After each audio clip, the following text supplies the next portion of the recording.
नमस्कार, मैं कमल देगड़ा। मोदी जी कहते हैं हर हाथ रोजगार और प्रशासन कहता है हर हाथ बेरोजगार। उसी का आप माजरा देख रहे हैं। ये मेरे पीछे वो ट्रैक्टर हैं जो गटर साफ करते हैं लोगों के, लेकिन ये खड़े हैं पिछले 3 दिन से हड़ताल पर है, क्योंकि जो प्रशासन है वो अपनी मनमर्जी से एक नए टैक्स लाया है, वन टाइम टैक्स 80,000 रुपए। जबकि पहले आरटीओ डिपार्टमेंट एसआरटी काट देता था, 12,000 15,000 की एसआरटी कटती थी और इन ट्रैक्टरों को चलने दिया जाता था। लेकिन शायद अब जो सरकार है उसके भी नियंत्रण में, जो प्रशासन है वो शायद सरकार के नियंत्रण में नहीं है। इसी का आप नतीजा देख रहे हैं। रोज आए दिन जो किसान लोग हैं, जो बेरोजगार लोग हैं, गरीब लोगों को लगातार परेशान किया जाता है। बाजार में जाओ तो वहां वसूली की जाती है। रंजिता कोहली खुद जो एक सांसद है, उसने डीजीपी को एक वीडियो भेजा है कि आपके लोग, आपकी पुलिस सरेआम गुंडागिर्दी करती है और पैसे वसूल रही है। आप आज इस तरीके के जो हालात हैं वो शायद पहले मुश्किल, मुझे लगा नहीं कि पहले ऐसे हालात हुए होंगे। लेकिन अभी फिलहाल बात करते हैं इस मुद्दे की। ये जो सेफ्टी टैंक हैं ये गटर खाली करते हैं और काम करते हैं, नगर निगम का हाथ बटाते हैं। यदि आज ये लोग जो आपके सामने खड़े हैं, जो किसान परिवारों से हैं, गरीब लोग हैं, और कहीं ना कहीं सरकार के कहने पर, मोदी जी के आश्वासन पर ये लोग ये सोच रहे हैं कि शायद हर हाथ रोजगार हो और कोई भी बेरोजगार ना हो और अपनी रोजमर्रा की जिंदगी चले, अपनी आजीविका चले, इसीलिए 6-6, 7-7, 8-8 लाख रुपए कर्जे पर लाएं, अपनी जमीनें गिरवी रखी है और ये ट्रैक्टर बनाए। लेकिन अब जो प्रशासन है वो शायद ये चाहता नहीं है कि ये लोग रोजगार करें। और जिस तरीके से आज जो क्राइम का आंकड़ा है, जो अपराध का आंकड़ा है, शायद कर्मचारी, जो सरकार की जो बॉडी है, जो प्रशासन है, जो जिला प्रशासन, शायद वो भी यही चाहता है कि ये लोग आतंकवादी बने और कहीं ना कहीं अपने रोजगार बंद करें और डाका डालना शुरू कर दें। ऐसी मुझे लग रहा है प्रशासन की योजना है। वरना इन गरीब किसानों को क्यों परेशान किया जाता है, जो लोग अपनी आजीविका चलाते हैं, जो गटर साफ कर रहे हैं लोगों के, आप ताजुब करेंगे, उन लोगों को तक को परेशान किया जाता है। जबकि आरटीओ डिपार्टमेंट के इतने इतने कारनामे हैं। आप देखेंगे कि एक एक मालिक के हजारों ट्रक चलते हैं, ओवरलोडिंग ट्रक चलते हैं। कितनी तादाद में अजमेर रोड पर, टोंक रोड पर आप चले जाइए, बजरी के इतने बड़े बड़े ट्रोले भर के आते हैं और लोड आते हैं, लेकिन उनका कोई चालान नहीं किया जाता, क्योंकि वो उच्च रसूख के लोग हैं। सरकार में बैठे लोगों के साथ वो लोग हैं, कहीं ना कहीं सरकार के बैठे लोगों में उनकी पार्टनरशिप है। लेकिन ये किसानों के ट्रैक्टर हैं और इसीलिए शायद इनकी कोई नहीं सुनता। इसी का नतीजा है कि ये लोग आज पिछले 3 दिन से बैठे हैं। राजधानी के जो लोग हैं, राजधानी के लोग परेशान हैं, क्योंकि उनके जो शिविर टैंक हैं, उनके शिविर के जो गड्ढे हैं वो भरे पड़े हैं, पानी बाहर निकल रहा है और इनके पास कई फोन आ रहे हैं। लेकिन ये लोग अपनी मजबूरी के खातिर, क्योंकि इनकी बस की बात नहीं है कि इतने रुपए ये अफोर्ड कर सके, 1 साल का आप टैक्स काट दे। 1 साल के टैक्स में जरूरी नहीं कि ये लोग गटरी आपके साफ करें इन टैंकरों से। हो सकता है कि अगले साल ये ट्रैक्टर रखे ही नहीं, हो सकता है कोई व्यापार दूसरा कर लें। ये तो मन मर्जी हुई कि 10-10 साल का टैक्स काटे और वन टाइम आप 80-80 हजार रुपए ले। शायद ये संभव नहीं है। मैं बात करवाता हूं कि क्या पूरा मामला है, क्यों ये लोग पिछले 3 दिन से हड़ताल पर हैं। आज ये लोग जोटवाड़ा विधायक राज्यवर्धन सिंह राठौड़ से भी मिले, लेकिन वहां से मुझे लगता नहीं कोई ठोस आश्वासन मिला होगा। और प्रेमचंद बैरवा जी, आप तो खुद किसान के बेटे हैं, दूध क्षेत्र से आप आते हैं, आप लगातार, मैं आपके जो प्रचार थे उसमें भी मैं गया था, आपकी कई बार कवरेज थी। आप तो ये कहते थे कि मैं किसान का बेटा हूं, किसानों का ध्यान रखूंगा। तो क्या मंत्री बनते, विधायक बनते आप लोग भूल जाते हैं कि आप किसान के बेटे हैं, या फिर आप रईस बन जाते हैं? ऐसा संभव नहीं है। सरकारें आती रहेंगी, जाती रहेंगी। आप आगे भी ध्यान रखें कि ये जो सरकार है ये अच्छा काम करें, ताकि दोबारा ये सरकार आए और इन गरीब किसानों का ध्यान रखे। सर, क्या मामला है पूरा? सर, मामला ये है कि आरटीओ वाले पकड़ के, टैंकर खाली हो भरा हो कैसे भी हो, उसको पकड़ के गली में जाके पकड़ लेते हैं और 80,000 से 1.25 लाख रुपए तक का चालान कर रहे हैं। एक तरह से दहशत बना दी टैंकरों वालों में। मतलब जीना नहीं चाहते कि सब गरीब लोग हैं, 400-500 रुपए लेते हैं वो, और 10 किलोमीटर लेके जाते हैं उसको।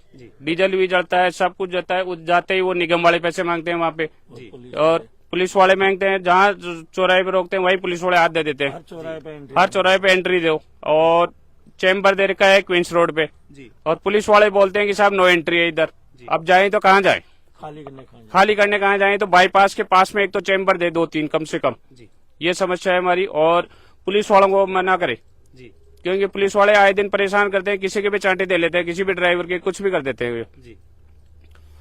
और 400-500 रुपए में निगम को दे, पुलिस वाले को दे, आईटीओ को दे, किस किस को दे?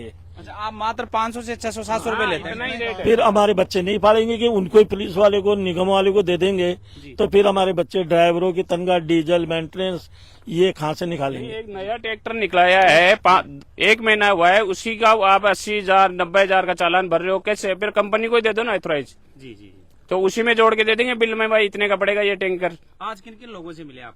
आज हम राज्यवर्धन जी से मिले सुबह, उन्होंने कोई खास आश्वासन नहीं मिला, उन्होंने 2 मिनट का ही टाइम दिया हमारे को खाली। प्रेमचंद बेरवाल प्रेमचंद भी जाके आए अभी, से मिल गए। पर वो निकल गए शादी में मध्य प्रदेश। अच्छा, वो भी कोई आश्वासन नहीं मिला करने वाला। उनका पीए मिला था, बोले हम बात करेंगे, बोले कल आएंगे साहब। अब आपकी क्या मांगे हैं मुख्य, क्या चाहते हैं आप लोग? हम ये चाहते हैं कि हमें आरटीओ नहीं पकड़े और हमें खाली करने के लिए 2-3 जगह चैम्बर, जैसे कालवा रोड से लेके और अजमेर रोड तक हमें 3 से 4 चैम्बर दिए जाएं और जैसे बाईपास के पास में हो, आगे नहीं जाना पड़े, जैसे ट्रैफिक वाले को परेशानी नहीं हो, हम लोगों को परेशानी नहीं हो, पब्लिक को परेशानी नहीं हो। और जैसे आरटीओ बार बार रोक रहा है तो इनका जो भी है 1 साल का कर दे, ऐसे 80,000 रुपए हम गरीब लोगों से लगेंगे नहीं।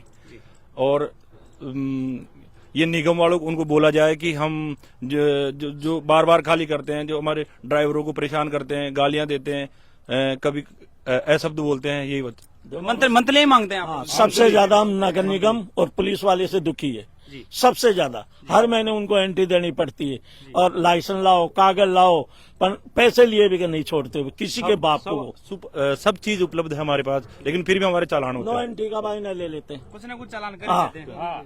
अजी नो एंट्री के बहाने जो 5,000 रुपए का चालान बनाते, उस अब 500 तो देना ही देना पड़ेगा उसको। आप लोग कब से आप लोगों ने हड़ताल कर रखी है और अब आपकी क्या हड़ताल कर रखी है हमने? 8 दिन हो गए। वैसे तो है, हाँ 3 दिन से कंप्लीट बंद है। कंप्लीट बंद है हमारे। ये पूरे जयपुर में है? हाँ, पूरे जयपुर में बंद है 3 दिन से। तो अब क्या रहेगा यदि सरकार इस आपकी बातों पर यदि कोई रजामंदी नहीं हमारे को ये चाहिए तो आरटीओ चालान नहीं करे। अगर नहीं होता ना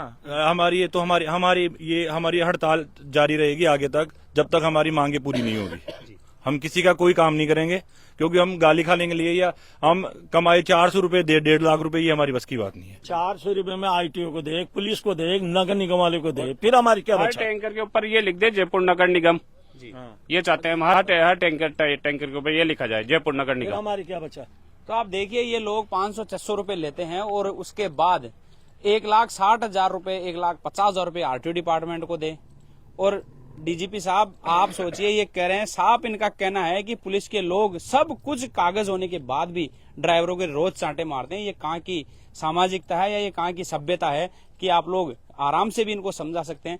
नो एंट्री में आप इनको जगह ऐसी दे दीजिए, क्योंकि आपकी जो सीवरेज लाइन है वो बहुत बड़ी बड़ी लाइन है, कहीं भी इनको 2-4 चैम्बर दे दीजिए। लोग सिटी में क्यों जाएंगे? इनकी मजबूरी होती है कि झारखंड मंदिर के पास एक चैम्बर इनको दिया गया है जहां ये लोग खाली करते हैं, और वहां भी कोई जनप्रतिनिधि कभी इनसे रिश्वत मांगता है, कभी कोई पुलिस के लोग रिश्वत मांगते हैं, कभी कोई नगर निगम का आकर इनसे कर्मचारी रिश्वत मांगता है। तो आप सोचिए, जो लोग 500 रुपए एक टैंकर से कमा रहे हैं, 10 किलोमीटर तक जाते हैं, तो किस तरीके से अफोर्ड करेंगे और किस तरीके से लाखों रुपया देंगे?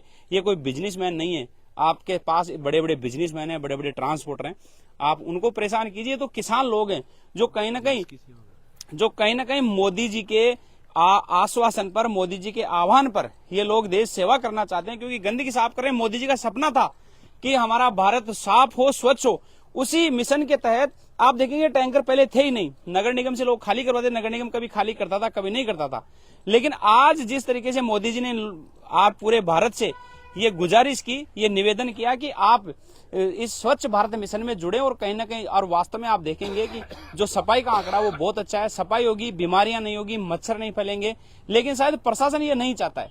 अब क्यों नहीं चाहता, आखिर क्या डॉक्टरों से मिला हुआ है या क्या इसमें पूरा मामला है, ये प्रशासन के लोग ही जाने।